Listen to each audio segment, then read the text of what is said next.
Ça fait 20 ans que je gravite dans le monde de haut niveau. Tout d'abord en tant qu'athlète, 16 ans en équipe de France, j'ai pu faire les Jeux, monter sur les plus grands podiums internationaux. Et j'ai été également entraîneur national à l'INSEP, c'est l'Institut national du sport, où je m'occupais des jeunes et de l'équipe de France qui préparait les Jeux de Tokyo. Il y a un an, jour pour jour, j'ai décidé de changer de métier, toujours être dans l'accompagnement, mais plutôt être coach en développement personnel et coach en entreprise. Donc cette transition a été dure parce que c'est un petit peu un deuil pour moi de sortir du monde de haut niveau et essayer de m'accomplir différemment. Je pense que les jeunes, à ce moment-là, n'ont pas compris l'importance, on va dire, et la gravité de la situation. Et je pense qu'ils ont voulu revenir à une vie normale. Cette vie normale, c'est retrouver les liens sociaux. Le confinement, en fait, a été une période où on a réappris à vivre, en fait. C'est quelque chose d'indispensable. Malgré la communication du gouvernement qui était un petit peu limite au début et ce qui a mené une grosse incompréhension sur la nécessité de porter ce voile. Ce voile. Lapsus révélateur, ce masque.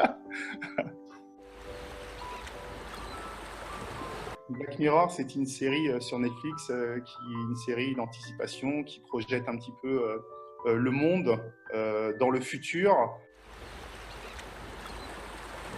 Je fais beaucoup plus de sport, en fait, beaucoup plus de loisirs confinés. Oui, lorsque j'ai arrêté, moi, le sport, du moins le monde de haut niveau, j'étais en saturation de sport. Que j'organise des sessions sportives, des workouts pour mes voisins. Donc, je suis devenu le coach de la copropriété avec 9 voisins. Je suis fauché, totalement fauché. Non, pas du tout. Mais j'envisage de déménager en banlieue parisienne, peut-être une ville beaucoup plus, on va dire, attractive en termes d'environnement. Alors, je suis plutôt confiant par les mesures prises par le gouvernement. Hier, c'est vrai que voilà, le président a annoncé un couvre-feu. Ces directives sont nécessaires afin d'endiguer l'épidémie.